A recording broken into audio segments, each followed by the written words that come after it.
کہ جن کی نمازیں ان کے سروں سے اوپر نہیں جاتی. ایک وہ غلام جو اپنے آقا سے بھاگ جائے جب تک کہ واپس نہ آئے، اور دوسرے وہ بیوی جو اپنے شوہر کی نافرمانی کرے جب تک کہ نافرمانی سے باز نہ آ جائے. یہاں تک حکم ہے کہ بیوی شوہر کے معاملے میں کسی دوسرے کی بات نہ مانے. یعنی شادی کے بعد ایک عورت جب شوہر کے گھر چلی جاتی ہے تو پھر شوہر کا حق سب سے بڑا ہو جاتا ہے. بعض اوقات ہمارے معاشرے میں ایک طرف شوہر کچھ کہتا ہے، دوسری طرف والدین کچھ کہتے ہیں، تیسری طرف کسی اور کا مشورہ کچھ ہوتا ہے، عورت بیچاری بیچ میں پس جاتی. ایسے موقع پر عورت کے لیے کیا لازم ہے، اس کی پرائرٹی کیا ہوگی کہ وہ اپنے شوہر کی بات مانے. عورت کی دوسری بڑی ذمہ داری اپنی آبرو اور عزت و عصمت کی حفاظت ہے. عورت کوئی ایسا کام نہ کرے جس سے اس کی عفت و عصمت پر کچھ حرف آئے. ازدواجی زندگی کی خوشی کا راز باہم ایک دوسرے پر اعتماد ہے. اگر کوئی بھی ایسا کام عورت کرتی ہے جس سے شوہر کے دل میں شک ہو جاتا ہے، اعتماد ختم ہو جاتا ہے، تو اس سے ازدواجی زندگی کی خوشیاں ختم ہو جاتی. یہ اعتماد بے حد ضروری ہے، اور اس کے لیے اپنی عزت عصمت کی خصوصی حفاظت. نبی صلی اللہ علیہ وسلم نے فرمایا، عورت جب 5 وقت کی نماز پڑھے، اپنی آبرو کی حفاظت کرے، اپنے شوہر کی فرما بردار رہے، تو وہ جنت کے جس دروازے سے چاہے داخل ہو جائے. اسی لیے شوہر کی اجازت اور مرضی کے بغیر گھر سے بھی نہیں نکلنا چاہیے. حضرت معاذ بن جبل کہتے ہیں کہ نبی صلی اللہ علیہ وسلم نے فرمایا، خدا پر ایمان رکھنے والی عورت کے لیے جائز نہیں کہ وہ اپنے شوہر کے گھر میں کسی ایسے کو آنے دے جس کا آنا شوہر کو پسند نہ ہو، اور وہ ایسی صورت میں گھر سے نکلے جب اس کا نکلنا شوہر کو پسند نہ ہو. اطاعت کے علاوہ شوہر کو خوش رکھنا یہ بھی بے حد ضروری ہے.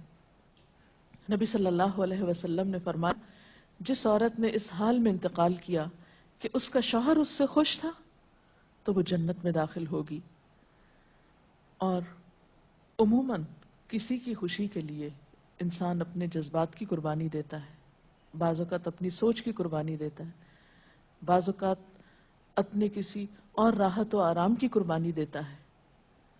تو ایک عورت جب اپنے شوہر کو خوش کرتی ہے تو جواباً اس کے لیے خوشی پلٹتی ہے.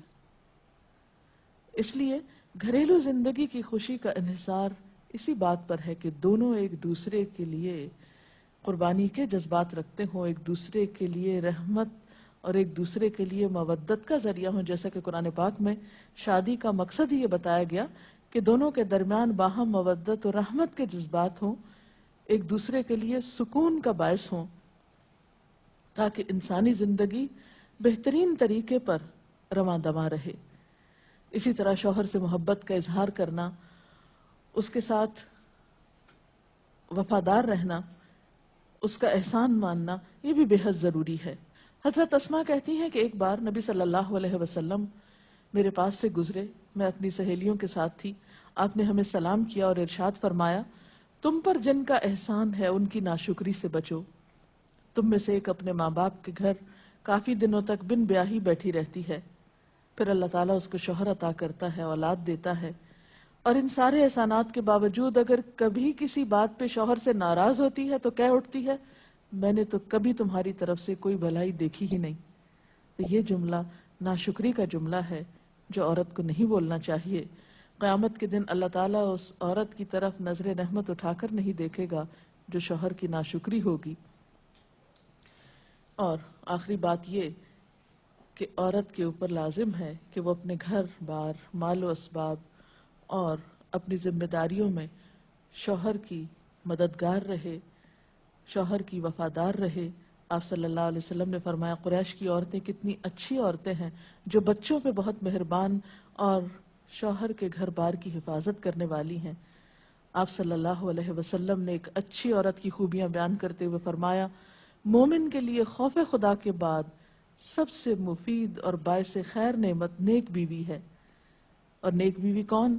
جب وہ شوہر اسے کسی کام کے لیے کہے تو خوشی سے کر دے، جب اس پہ نگاہ ڈالے تو اسے خوش کر دے، جب اس کے بھروسے پہ قسم کھائے تو وہ اس کی قسم پوری کر دے، جب وہ کہیں چلا جائے تو اس کے پیچھے اپنی عزت و آبرو کی حفاظت کرے، اور شوہر کے مال و اسباب کی اور ان سب چیزوں کی نگرانی میں شوہر کی خیر خواہ اور وفادار رہے.